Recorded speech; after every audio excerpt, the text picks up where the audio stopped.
బాలా త్రిపురసుందరి కరుణ. అనగనగా ఒక అందమైన పల్లెటూరిలో అమూల్య అనే ఒక చిన్న పాప తన తల్లి శాంతితో కలిసి నివసించేది. అమూల్య చాలా మంచిది, తెలివైనది. ఆమె వాళ్ళ అమ్మ బాలా త్రిపురసుందరిదేవికి గొప్ప భక్తులు. వారి గ్రామం పచ్చగా సుభిక్షంగా ఉండేది. కాని ఒక సంవత్సరం వర్షాలు కురవలేదు. భయంకరమైన కరువు వచ్చింది. నదులు, చెరువులు ఎండిపోయి పంటలు వాడిపోయాయి. ప్రజల బాధలను, బీడువారిన పొలాలను చూసి శాంతి చాలా విచారపడింది. తన తల్లి దుఃఖాన్ని అమూల్య చూడలేకపోయింది. అప్పుడు అమూల్యకు వాళ్ల అమ్మ చెప్పిన మాటలు గుర్తొచ్చాయి. బాలా త్రిపురసుందరిదేవి కరుణామయి. ఆమె ముఖ్యంగా పిల్లల అమాయకపు ప్రార్థనలను వింటుంది. ఆమె మనసులో ఒక ఆలోచన మెరిసింది.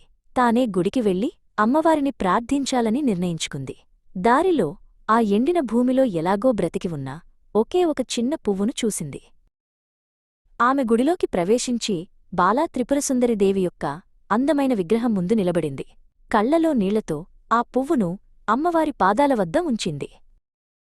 ఓ జగన్మాత అని ప్రార్థించింది. నాకు ఏమీ వద్దు. దయచేసి మా అమ్మ విచారాన్ని పోగొట్టు. మా ఊరిలో వర్షం కురిపించి అందరినీ మళ్లీ సంతోషంగా ఉంచు. ఆమె ప్రార్థన ఎంత స్వచ్ఛంగా నిస్వార్థంగా ఉందంటే అమ్మవారు కరిగిపోయారు.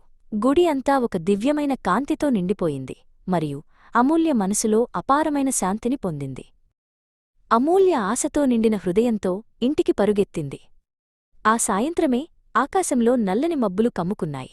చల్లని గాలి వీచడం ప్రారంభమైంది. కొద్దిసేపటికే భారీ వర్షం కురవడం ప్రారంభమైంది. నదులు మళ్లీ ప్రవహించాయి. భూమి పచ్చగా మారింది మరియు గ్రామంలోకి ఆనందం తిరిగివచ్చింది. అమూల్య యొక్క అమాయక భక్తి బాలా త్రిపురసుందరిదేవి కరుణను తమపై కురిపించిందని అందరూ ప్రశంసించారు.